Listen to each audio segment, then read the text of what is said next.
It is Tuesday, August 28th of 2018. So much to talk about. So much stuff that's gone on. Oh, get ready for it. It's Guy's Daily Drive.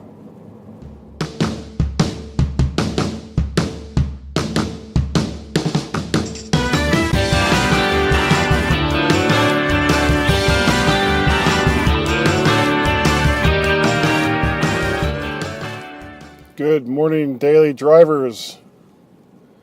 Yeah, it's a catchphrase that doesn't really work that well. That's okay. I went there.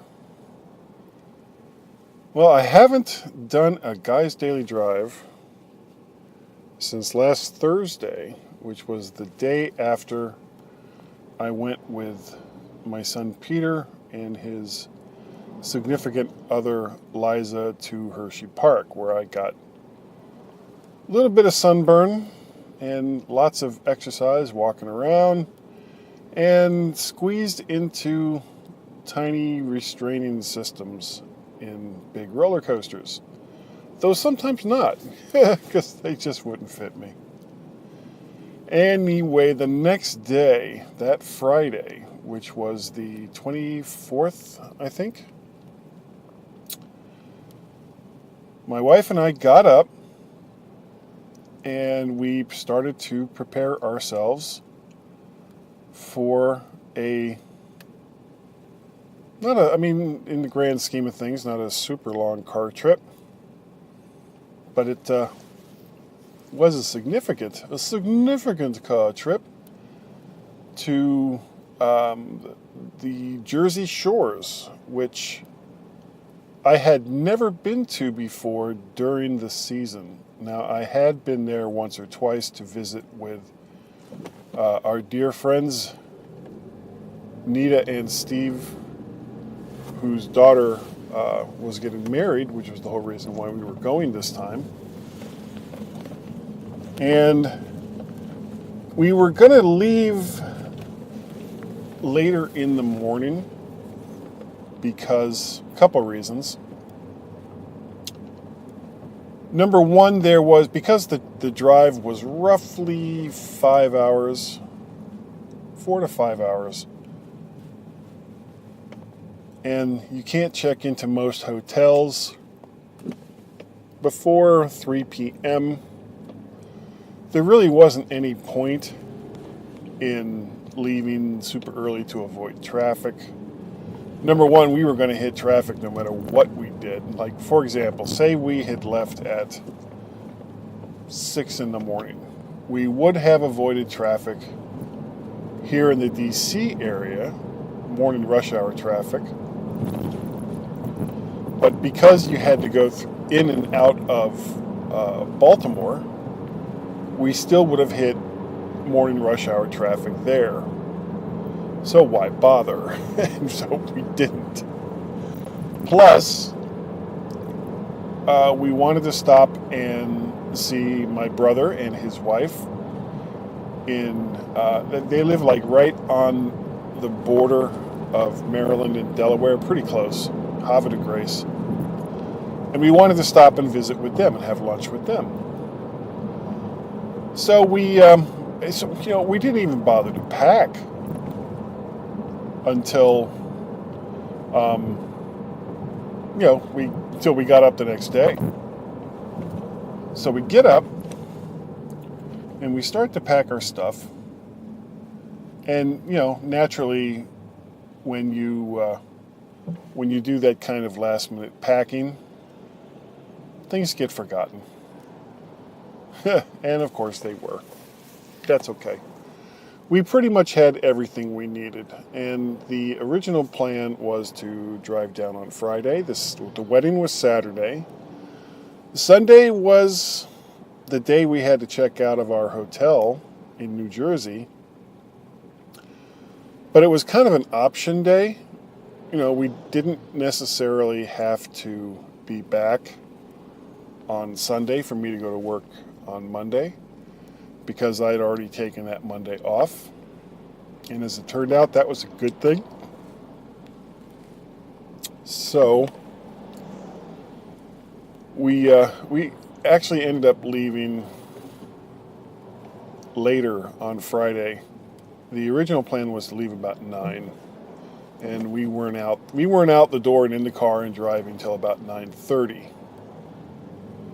which was fine because it's roughly an hour and a half to 2 hours to get to my brother Sandy's house. And that's about how long it took. It took about 2 hours with a little bit of traffic that we ran into. And the heck is this guy doing?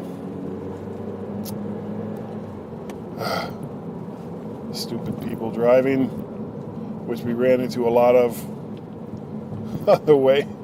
Anyway, well, I'll get to that. So we get to my brother's house, and his wife has made a turkey tetrazzini, which, other than the mushrooms, is one of my favorite things. My disdain and dislike for mushrooms is well known in the family. But it was still good. It was still really, really good. Marisa is a wonderful cook. She makes the best lamb that I've ever had, even better than what my mother used to make. And the only reason I can say that is that my mother has long since passed, so she can't find me and kill me for blasphemy against her cooking. So once we were done with lunch, forgot also, my niece Raquel was there, which was great. I hadn't seen her in a while either, so it was good to see her too. We got back on the road and did our drive up to Balmar, New Jersey, which is where our hotel was. And it was actually, my wife picked the hotel, and as it turned out, it was a really, really good choice as far as location goes, because it was kind of in the middle of everything or everywhere that we needed to be. We were maybe a quarter of a mile away from where the wedding was going to be. There was plenty of restaurants and other places to go right there. It was right on the beach, well, across the street from the beach, which is where most of the hotels are along the Jersey Shore. Kind of pricey for, what it was. The hotel room itself was extremely unimpressive, $200 a night, and it was a room that was barely bigger than the queen-size bed that was in it. There was one end table, and on the other side, the side I was on, there was a mini fridge, which was kind of my end table. The bathroom was minuscule but adequate. There was no elevator, and we were on the second floor, so we had to schlep up 2 flights of steps each and every time we were either coming or going. What else? That was, the hotel itself, there was no breakfast. There was like a common area and some food that you could kind of prepare yourself either in the microwave or eat without cooking, pastries and things along those lines. Not real impressive as far as the hotel goes. But we spent a good part of the day where we were. We walked up to Avon, which is the next little township up. We went over this probably the smallest drawbridge that I've ever seen, and I did get to see the bridge go up and down. A tiny, tiny drawbridge. So then by the time that was all done, back to the room to get cleaned up for the wedding. Now this wedding, this was the first same-sex wedding that I've ever attended. 2 brides, and one of the brides was the daughter of a dear friend of well, both of us really, but mostly, she and my wife Tracy have known each other since they were like 4 years old, so they go way, way back.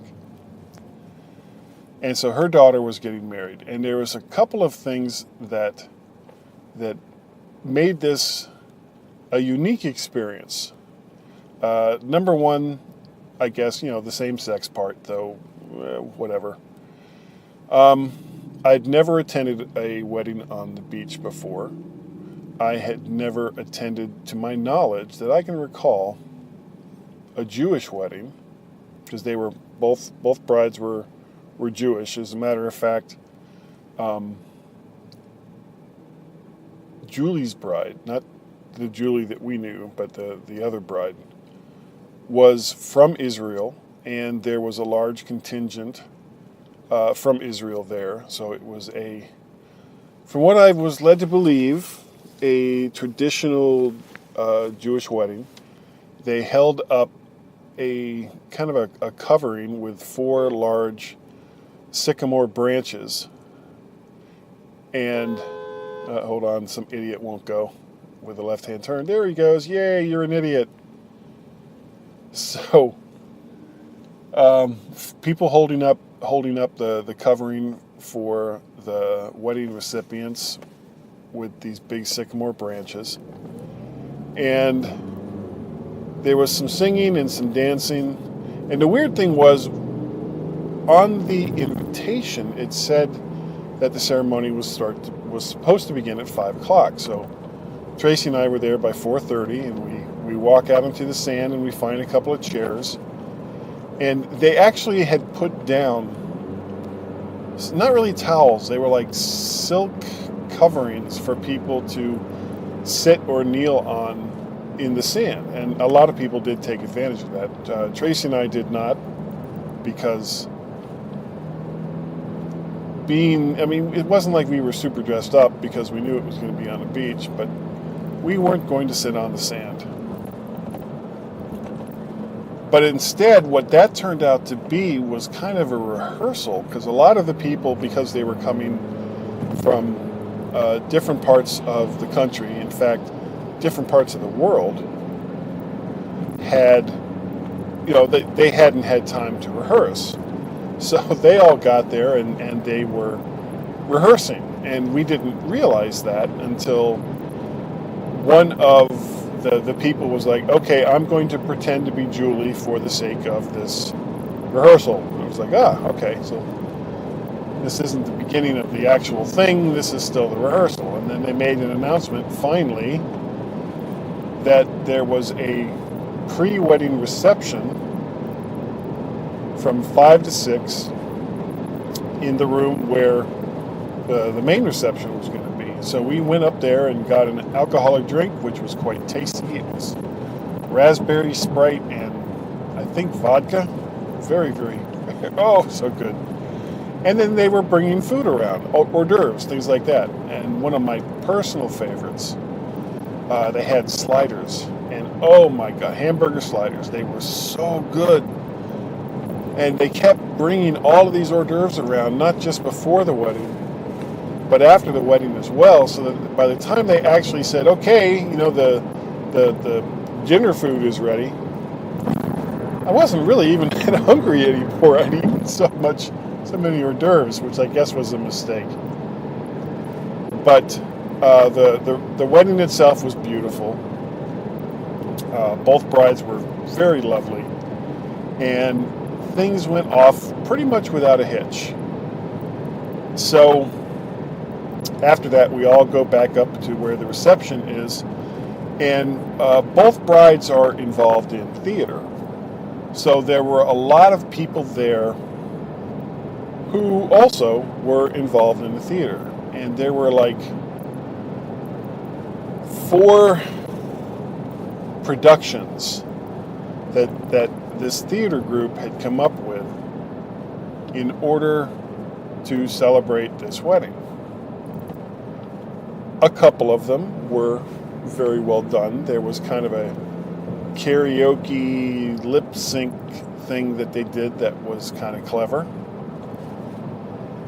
And then there was a couple that really missed the mark, that they should have just practiced ahead of time and then said, no, we're not going to do this because it's just not that good. But, A for effort and all of that. They certainly tried very, very hard. One of the people in the theater group, he had a very interesting look. He had short hair, kind of a mustache, goatee, facial thing going on. Was wearing, like, the best way I can describe it is like booty shorts. And I was told what he was wearing was a dress. It looked to me more like one of those old Nehru jackets from the 60s. Regardless, it was a very, very different look. And it was certainly unique. Oh, and 2 mismatched, very long earrings on either side. So it was an interesting look. Don't think I could have pulled it off. Not sure he pulled it off, but as you do you, I do me. That's kind of the way it goes sometimes. But the reception was wonderful. There was lots of dancing and singing, and everybody seemed to have had a wonderful time. And then we ended up leaving. I guess it was around 10 o'clock. The reception, I don't know how much longer they were going, but this was a very large beach pavilion, and I don't know what their hours were, but we left around 10 and got up the next morning and met with Nita and Steve, mothers of one of the brides, for breakfast at this place. I wish I could remember the name of it off the top of my head. It was this diner. It was on Main Street, which is 4 or 5 blocks to the west of where the hotel was, and then 3 blocks to the north. It wasn't that far of a walk. And I can't remember the name of the special I got, but it was like 3 eggs and 2 pancakes and bacon. Well, because I hadn't had them in a while, I requested that the eggs be poached, which I love poached eggs. And they bring out that, and that was fine. And it turned out, and I didn't realize this when I ordered it, it also had a chicken cutlet. So they bring my breakfast out. 3 eggs, poached, that was fine. The pancakes were like the size of hubcaps, bigger. I mean, it completely encompassed the plate that it was on. So 1 of these pancakes would have been plenty. 2 was way too much food. Plus the chicken cutlet was huge. I mean, it was like the size of a good steak. So I couldn't eat everything, and it's not often I can say that. I mean, and what I ate was delicious, but it was just way too much food.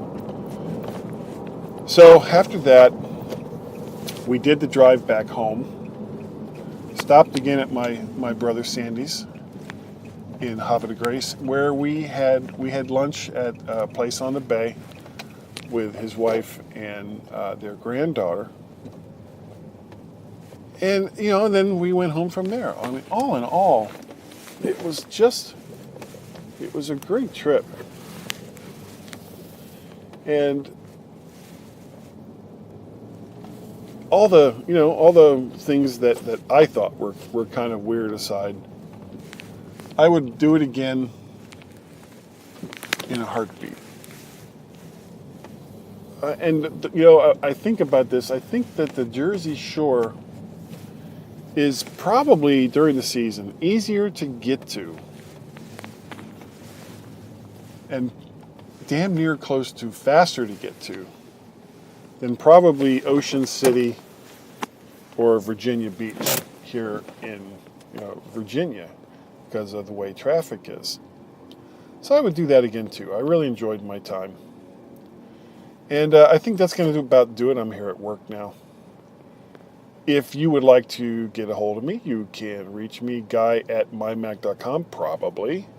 Best way to get a hold of me is on the Twitters, where I am going by the name Mac Parrot. If you'd like to help support some of the crazy things that I do, I am on Patreon under my own name or Mac Parrot, or you can do a one-time donation with ko-fi.com, ko-fi.com. Just look for my name or Mac Parrot. And I think that is going to about do it. What else can I say? There's the Mac to the Future live cast that I do on Wednesdays that I didn't do last week. Need to do this week. Didn't do it last week, need to do it this week. Over there on the Facebook, and of course the MyMac.com podcast that I do every single week with Mr. Gaz of the Maz. So, catch me in all those various ways, and I will see you next time on Guy's Daily Drive.